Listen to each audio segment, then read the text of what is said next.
이동관이 도망간 자리에 윤석열 대통령의 직속 선배, 특수통 검찰 출신 김홍일이 온다고 합니다. 이와 관련해서 언론들은 이렇게 얘기합니다. 조폭 잡던 김홍일, MB 면죄부로 꽃길 걸었어. 그런데 검찰에서도 방송과는 무슨 상관이 있지 이 사람이?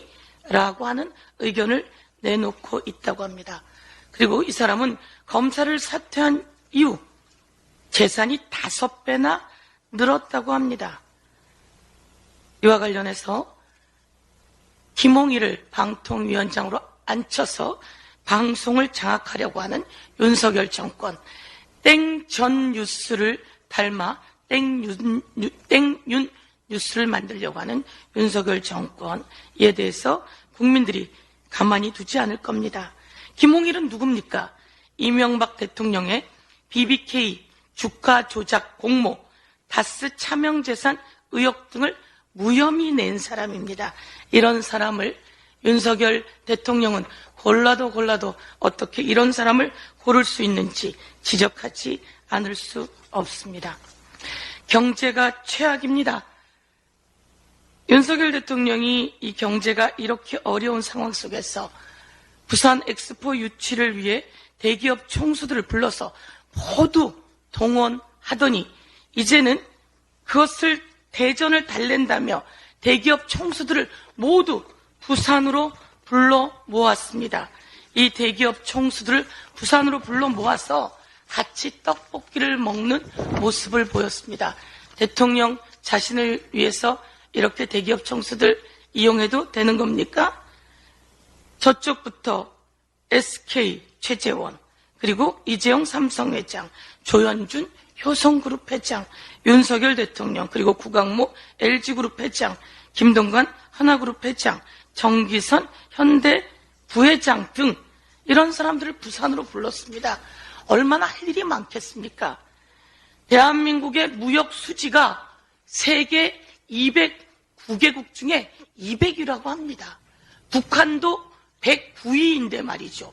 이렇게 대한민국의 경제를 추락시켜 놓고 그리고 이 사람들을 또 부산까지 불러서 총선 전시하시는 겁니까? 대한민국 국민이 대통령을 뭐라고 보겠습니까? 대통령은 아직도 총선에 이길 수 있다 이렇게 생각하는 모양이죠. 다시 한번 경고하겠습니다. 민생은 민주당입니다. 여러분, 국민들이 이야기하십니다. 병원 간병비 이거 건강보험료 적용한다면서요. 민주당의 총선 1호 공약이라고 하면서요. 너무 잘했어요. 참 고맙습니다. 꼭 지켜주세요. 이렇게 이야기합니다. 민생은 민주당입니다. 전세 사기 꼭 법안 통과시켜야 합니다. 이번에 결혼하는 친구에게 물어봤습니다. 집은 구했어? 라고 물었더니 예. 그래 전세야? 아니요. 월세입니다. 왜? 어려울 텐데. 전세 사기가 무서워서요. 결혼하는 청년들 가슴속에 확 박힌 내용입니다. 이 전세 사기 확실하게 근절하기 위해서는 전세 사기 관련한 특별법 확실히 통과시켜야 합니다. 이자 제한법 통과시켜야 합니다. 이자는 그렇게 비싼데 왜 그렇게 비싼 이자를 빌릴까요? 갑자기 한밤중에 딸아이가 엄청나게 아픕니다. 병원은 가야 되는데 돈이 없습니다. 그래서 급하게 급전을 구할 수밖에 없어서 높은 이자를 갈 수밖에 없어요. 그런데 이렇게 높은 이자를 받으면 안 되는 거거든요. 그럼 이렇게 높은 이자를 받게 되면 법정이자보다 높게 받게 되면 그 이자는 무효화시키거나 더 많이 받게 되면 원금까지 무효화시키는 이자 제한법 더불어민주당이 통과시켜내기 위해서 노력하고 있는데 이것을 막아서는 안 됩니다. 그래서 이것을 꼭 통과시켜서 민생은 민주당 여러분께 약속하겠습니다.